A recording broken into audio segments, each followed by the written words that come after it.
Over a week after suffering sudden cardiac death, former University of Florida fullback Darryl Perry remained in a coma.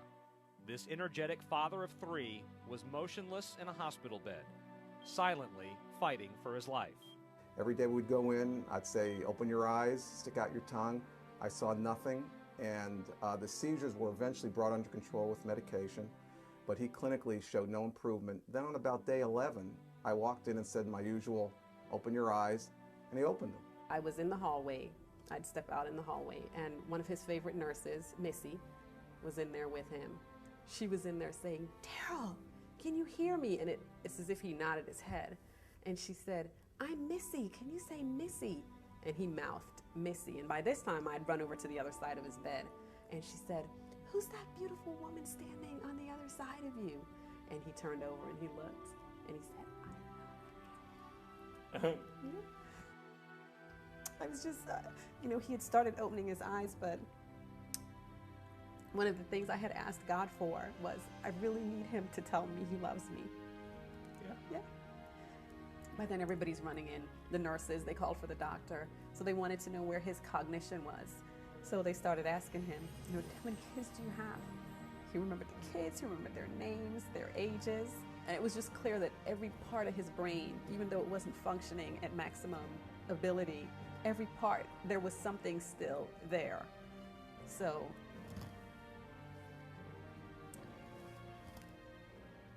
it's just really a blessing.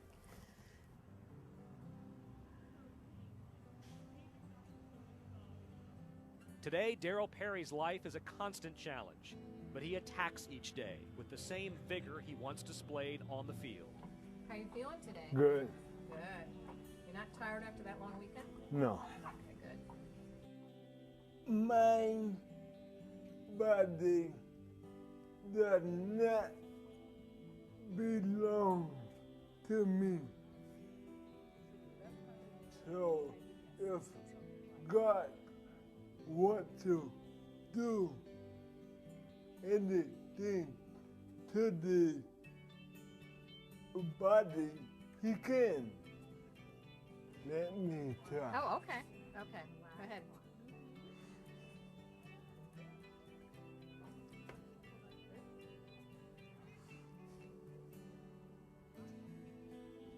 Good. All right.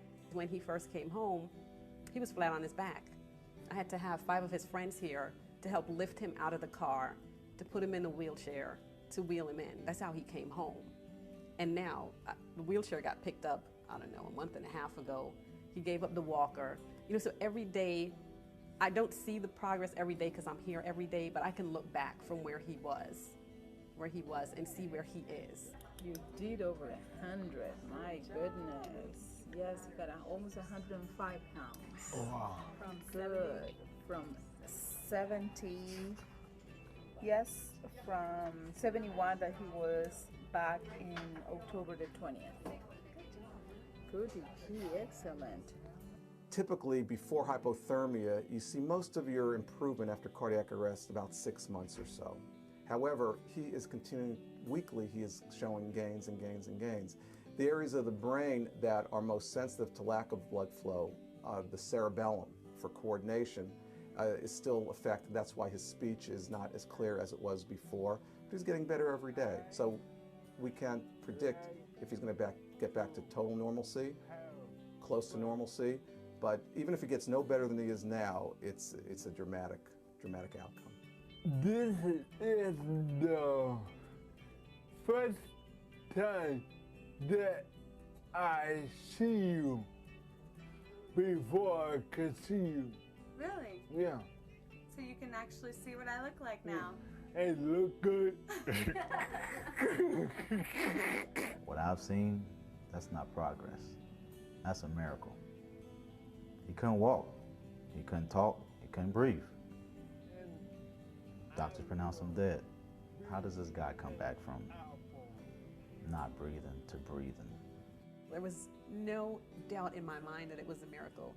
And then to have the physicians, doctors who they study the practical, scientific, medical aspect of things, to have them one by one eventually say it's a miracle was just confirmation of, you know, what it was. It was just a miracle.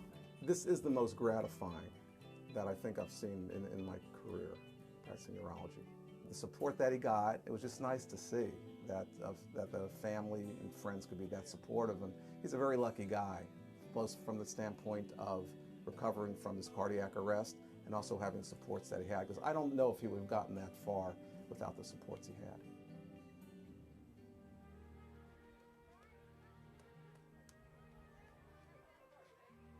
Some things haven't changed. Darryl still keeps a busy schedule. He maintains an active family life, still coaches his son's baseball team, and his positive attitude is still contagious. You all can do this, okay? Let's go. Let's go. And everybody has to hit the ball. We will. Okay. Okay, Coach, go. Hits on three right here on Coach. Hits on three. Real loud. I want the whole neighborhood to hear it here. 1, 2, 3. Go. He's always in a good mood. He's always jokingly, same Darryl, I mean, from the past. So, I mean, it just gives me inspiration. He's just a living testimony, man, to not giving up.